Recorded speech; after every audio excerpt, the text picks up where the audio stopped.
At yun mga idol, meron tayo ditong i-repair na airgun. Combination nito, pwedeng CO2 at meron din siyang foot pump.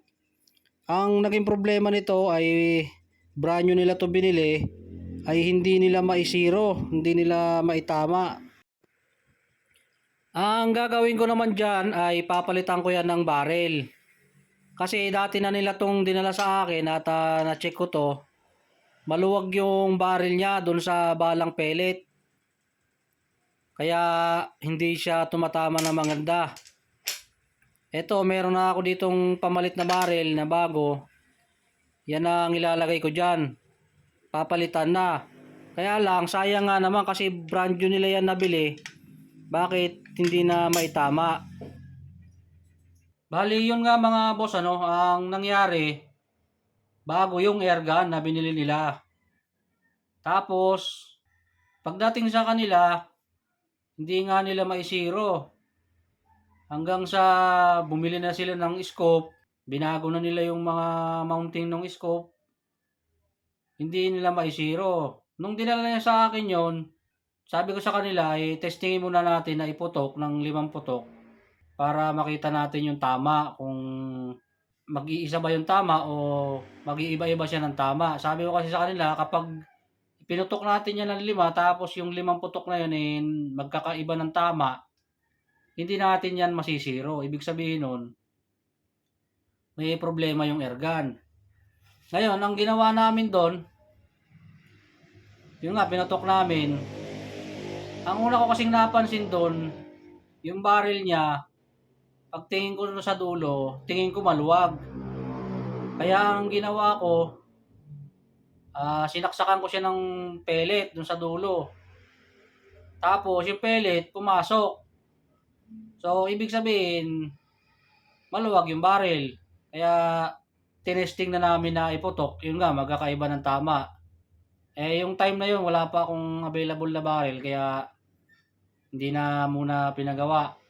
Tapos, dinala nila yun sa ibang manggagawa. Ang sabi nga raw, kaya naman daw i-zero. Di, pinagawa nila. Ang problema, hinasa yung mga site hanggang sa napudpud na, hindi na rin talaga nila na i-zero. Kaya bandang huli, bumalik din sa akin, tapos yun na nga, pinapapalitan ng barrel. Pero nakiusap yung may-ari na baka daw pwedeng checkin ko yung barrel, baka naman dun lang sa bandang dulo nagka-problema. Kasi ang unang tingin ko nung nakita ko yon, baka ako nagkapaligtad yung barrel o nailagay yung harap doon sa likod. Kasi maluwag yung harap Pero ang balak namin, puputulan sana yung barrel, baka mas yung bandang gitna niya pwede pa. Balak namin ay babawasan lang yung barrel kung kakayanin. Ngayon kung hindi, talagang papalitan. Kaya lang, nung chinik ko nga yung barrel, talagang malaki talaga siya sa butas ng pang .22. Malaki yung butas niya. Kaya, ang nangyayari, yung pellet, hindi siya humahakap dun sa mga raya ng barrel. Kaya paglabas niya, meron siyang wiggle. Kaya, kung saan-saan siya tumatama. Ito yun mga boss, bali tinesting ko siyang hulugan ng drill bit na 5.5 ang laki. Ayun, makikita nyo. Dumiretso siya hanggang doon sa loob. Ayan lumabas yung drill bit dyan sa hulihan. Ibig sabihin yan na mas malaki na yung butas ng barrel sa 5.5. Kasi ang dapat na butas ng ating mga barrel ay pagpa .22 hanggang 5.5 lang. Ito yung bago kong barrel na ikakabit. Tignan nyo, kahit anong gawin natin, hindi yan papasok kasi 5.5 yung butas, 5.5 din yung drill bit. Dito sa puwitan, dapat yan yung medyo maluwag. Ayan, makikita nyo. Diyan yung medyo maluwag, pero dapat maigsi lang yan kasi kumbaga Yan lang yung magiging pasukan ng pellet kapag nagkakarga tayo ng pellet sa ating baril. Yan. Kaya yun nga ang naging desisyon. Kinontak ko yung may-ari, sabi ko wala na tayong magagawa kasi sinubukan ko yung baril, talagang maluwag na siya. Kaya ang nangyari, palit ng baril. Sayang yung pera kasi bago, brand new, tapos hindi nila nagamit ng maayos, 'di ba?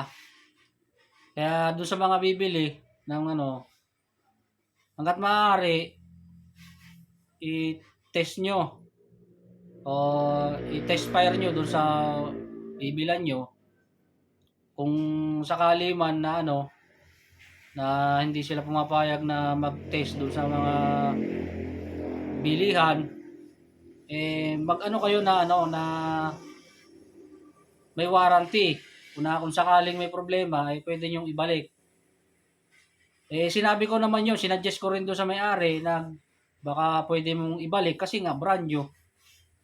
Ang sabi niya, malayo yung pinagbilan nila. Taga rito kami sa Rizal, doon sa ano yan, binili daw, sa may Laguna. Tsaka ano na ang problema, yun nga, medyo minodify na nila yung ano, nilagayan ng scope. Tapos, yun, nagalaw na yung mga iron sight. Siyempre, kung ginalaw mo na yan, hindi na rin tatanggapin talaga.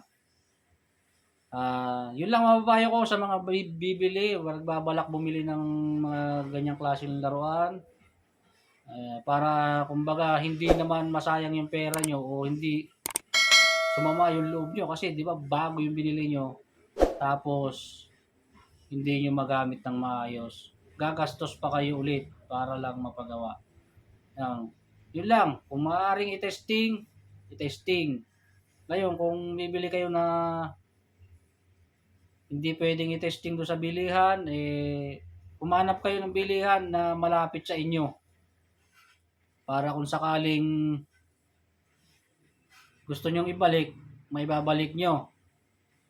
Tapos, yun nga, kausapin nyo, paggawa nyo resibo, tapos hanggang maaari, sabihan nyo, may warranty na pag may problema, ibabalik. Noon.